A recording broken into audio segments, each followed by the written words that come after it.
remember, put Jesus on the front. Pray before you go.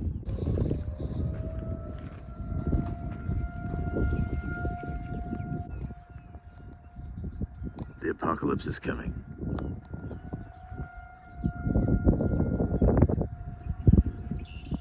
You have one motorcycle to choose from. And that's it.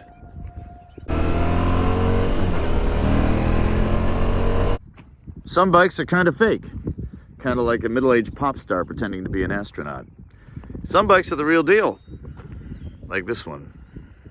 So the DE has a longer rake and wheelbase for better control on the gravel. A little more ground clearance, and you do get 6.7 inches of travel in the front forks. So you have a little more suspension play there. Yes, it's tall, kind of like Danny DeVito going to the prom with Uma Thurman. You got twin rotors on the front, 4-piston calipers there. The ABS system on this is very, very advanced. If you are vertically challenged, you might have some issues with this one. My VFR 1200X Cross Tourer was extremely tall. This is taller than that. We will tiptoe this bike at the lights.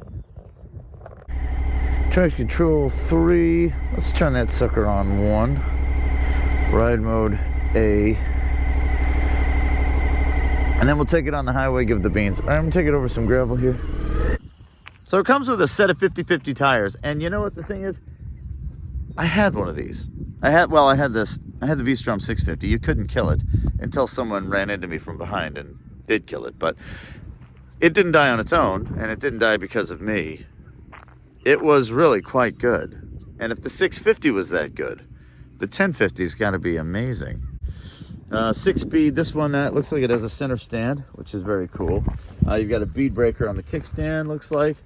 It looks like you got external spokes on your rear tire.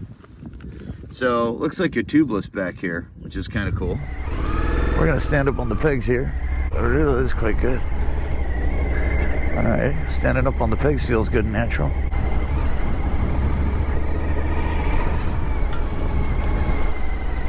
Yeah, I mean, it was designed to go through garbage like that. Alright, now this says cruise control, which I really do like. I really like that. Cruise control is awesome.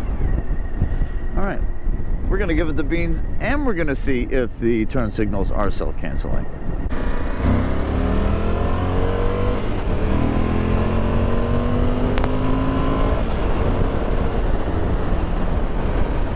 Oh yeah, it's there.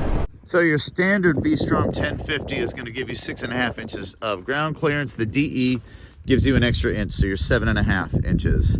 You also have a 21-inch front wheel. So you have a 110 on the front, 150 on the back to cut through gravel. I do like the taller front wheel, especially if you're going through water and gravel. That is total bonus.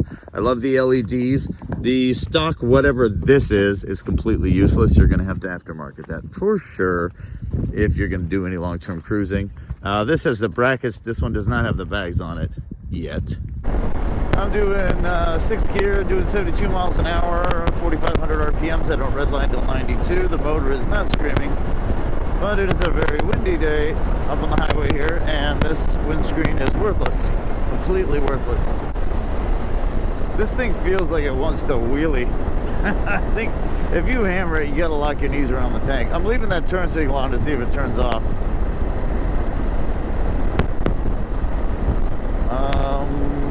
Well, let's see here. We're gonna get back up on the highway and go the other way and give it the beans again. No, they are not self-canceling. It's all right. Engine braking. Engine braking. Engine braking is good. Brakes. Brakes. Brakes. So it dives a little bit, but not bad. When you like jam it, it dives a little bit, but not too bad, really. Not bad at all. Okay, tippy toes down, man. Holy smokes. Dude, I am fully extended. Like, I am like, the DE is tall. Now, I'm 5'9.5".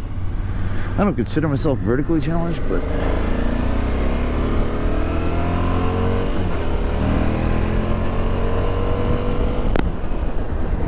yeah, I mean, it's got pretty good guts. It is not as fast as my ZX14, of course. Definitely not as fast as my Gixxer, either one of my Gixxers. But it's quick. It's very quick. And if you want something much faster than the Vstrom 650, this will do it to you. This will give it to you. Now the seat is kind of narrow, you know, and I think they made it narrower. It's taller, and you're gonna need it to be more narrow to get your legs straight down, to be able to put your legs down. All right.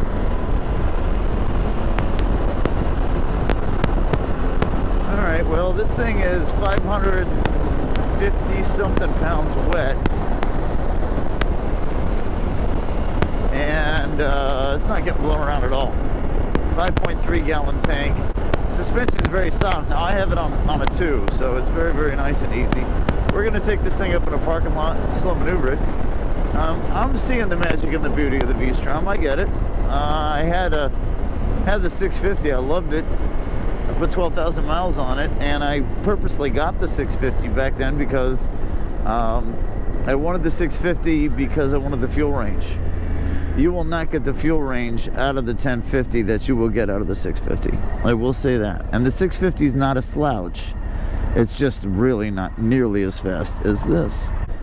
This thing will come up on you very easily, so just be careful.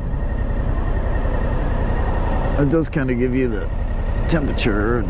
Also gives you temperature. And this is the same, looks like the same TFT almost as my GSX-8R.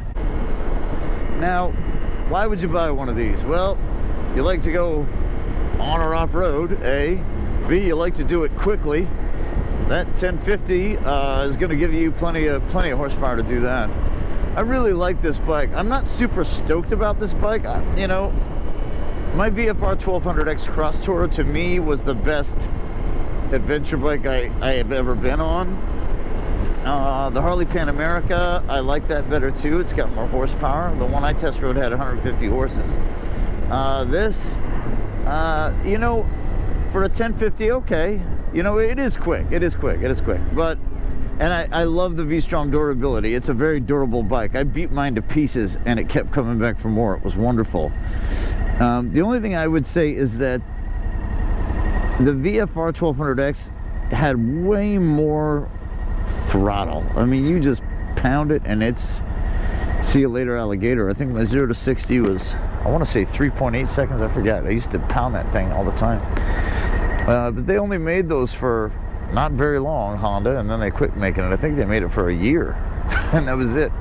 A year, maybe 2. I might be wrong about that, but so, you know, compared to the Pan America's faster. But I will say the durability on the Suzuki, the pound it into the dirt, drop it, pick it up, and do it again, is definitely there with the Vstrom. I had one. I know whereof I speak. And I took mine through absolute HE double toothpicks, and it was awesome. So I love the Vstrom. I just wanted to test ride the 1050 to see how fast it is. Now, as you can see, the throttles, I mean, instant horsepower, instant twitchy, and it's really good. It's really good. So, Vstrom 1050, I wouldn't be afraid of it. It's not the fastest adventure bike you can get, but I'll bet you for pound per pound for speed and durability, this is going to be a great answer for you. If you're loving those fire trails and you're wanting to go here and there, this is going to be an awesome answer for you. Great answer for sure. All right, let's do some slow maneuvering. Let's see how it is. The brakes are incredible. And the dive, even though you got that big 6.7 inches of suspension treble in the front, the dive really isn't there. It doesn't dive all the way down like that on you. It really doesn't. This wheel setup is great in the rain, by the way. All right, let's just cut it real sharp, like hard as we can.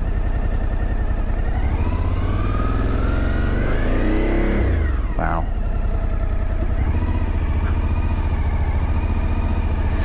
I will say it's easy to deal with. It's very well balanced. It's so easy to deal with. They thought it out. All right, let's chat. So you want speed, you want to go off-road, You want durability, good strength in those spokes. You've got really good versatility with your traction control settings, your throttle settings.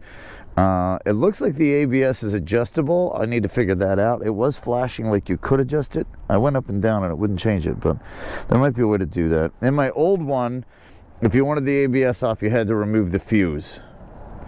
I don't think you have to do that on this. I don't know though for sure. And just like an uber-safe rocket built by a billionaire to jettison fellow billionaires into space safely, this rocket ship also has a brain. And that's my review of the Vstrom 1050 DE, built for the apocalypse. TG MotoRider, signing off.